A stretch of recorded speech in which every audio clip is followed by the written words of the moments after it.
Updates with اماد کے ساتھ میں ہوں آپ کا ہوسٹ اماد الحسنین۔ السلام علیکم، امید کرتا ہوں آپ خیریت سے ہوں گے۔ کچھ کیوریز تھی لوگوں کی طرف سے کہ جیسے میں نے ایک ولاگ بنایا پراپرٹی پرائسز کے بارے میں، اور اس کے بعد کچھ لوگوں کی یہ کویسچنس تھا کہ ہمیں بتایا جائے کہ جو کنسٹرکشن انڈسٹری ہے اس کے اوپر اس کا کیا افیکٹ پڑنے والا ہے۔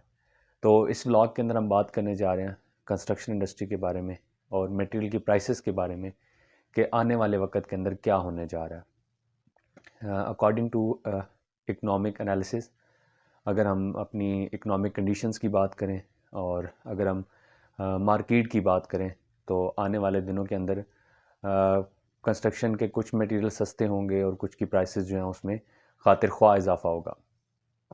دیکھیں ابھی جو انٹرسٹ ریٹ ہے وہ 7.25 سے 7.75 پہ چلا گیا، جس کی وجہ سے جو انویسٹرز ہیں وہ خاصے پریشان ہیں، اور بینک جو ہے وہ انٹرسٹ ریٹ بڑھنے کی وجہ سے جو بڑے بڑے بلڈرز ہیں، ڈیولپرز ہیں، ان کو فائنانسنگ میں پرابلم آ رہی ہے، اور اس کی وجہ سے جو کنسٹرکشن انڈسٹری ہے وہ ایک طرح سے رکی ہوئی ہے۔ یہ جو ہمارے بڑے بڑے ڈیلرز ہیں، بلڈرز ہیں، یہ میں ان کی بات کر رہا ہوں، ان کی جو کنسٹرکشن انڈسٹری ہے وہ خاصی افیکٹ ہوئی ہے۔ اسی طرح اگر ہم بات کریں ایک آدمی جس نے اپنا گھر بنانا ہے تو اس کے لیے یہ مارکیٹ کے اندر جو ہے وہ کنسٹرکشن کے کچھ میٹیریل ہیں وہ خاصے سستے بھی ہیں اور کچھ خاصے کاسٹلی بھی ہیں۔ جیسے پاکستان کے اندر، عالمی دنیا کے اندر فیول کی پرائسز میں خاطر خواہ کمی واقع ہوئی ہے، اور اس کی وجہ سے جو سریے کی پرائسز ہیں اس میں کمی آنا واقع ہوئی ہے، اور اسی طرح اگر ہم بجری اور ریت کی بات کریں تو اس کی پرائسز میں بھی کمی واقع ہوگی۔ اسی طرح اینٹیں، جو کہ ایک بہت ضروری پارٹ ہے گھر بنانے کے لیے، یہ ایک ایسا ریسورس ہے جس کے بنا گھر بنانا ممکن نہیں ہے۔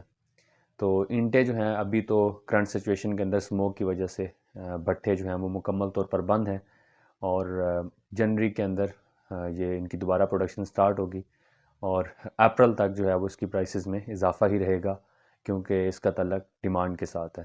مارکیٹ میں ڈیمانڈ بھی ہوگی، اور ڈیمانڈ ہونے کی وجہ سے جو اینٹیں ہیں اس کی سپلائی کم ہوگی، تو اس کی پرائسز میں بھی اضافہ رہے گا، اور یہ اپریل تک جائے گا۔ اپریل کے بعد اس کی پرائسز ڈکریز کی طرف جائیں گی۔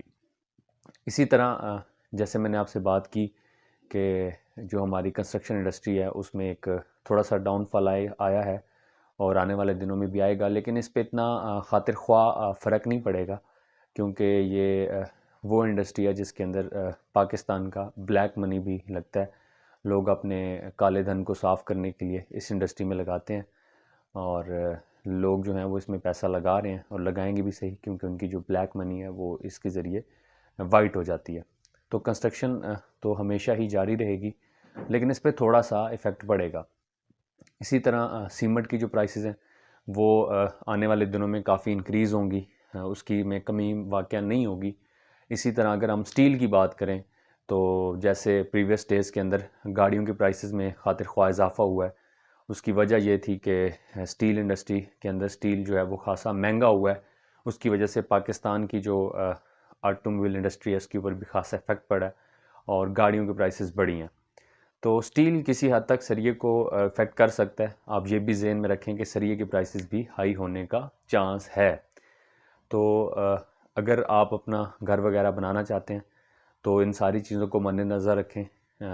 جنوری سے لے کے اپریل تک کے ڈیوریشن کے اندر ان چیزوں میں خاصا اضافہ ہوگا، ان کی پرائسز بڑھیں گی، لیکن کنسٹرکشن انڈسٹری ہماری بحال رہے گی، اس میں کام ہوتا رہے گا، اس میں کام چلتا رہے گا، لیکن افیکٹ ضرور ہوگا، اس میں تھوڑا سا کام رکے گا بھی صحیح، لیکن اوورال نہیں۔ جیسے میں نے بات کی کہ بلڈرز جو ہیں وہ ان کو ایک تو فائنانسنگ کا ایشو ہے، کیونککہ دیکھیں پہلے اگر 25 تھا، 7.25 تھا، تو اب وہ 7.75 پہ چلا گیا، تو 0.50 کا ڈفرنس آیا ہے، تو یہ انٹرسٹ ریٹ بہت بڑا ہوتا ہے۔ تو اس وجہ سے بلڈرز جو ہیں وہ تھوڑے پریشان بھی ہیں، لیکن کالا دھن آنے کی وجہ سے جو بلڈرز ہیں، جو ڈیولپرز ہیں، وہ کنسٹرکشن کا کام کر رہے ہیں۔ تو اگر آپ اپنا گھر بنانا چاہتے ہیں تو ان ساری چیزوں کو مد نظر رکھیں۔ انشاءاللہ یہ ولاگ آپ کے لیے خاصا مددگار ثابت ہوگا۔ اگر آپ نے میرے چینل کو سبسکرائب نہیں کیا تو برائے مہربانی میرے چینل کو سبسکرائب کیجئے۔ انشاءاللہ نیکسٹ ولاگ کے اندر ہم نیو اپڈیٹ کے ساتھ حاضر ہوں گے۔ تب تک مجھے اجازت دیجیے، اللہ حافظ۔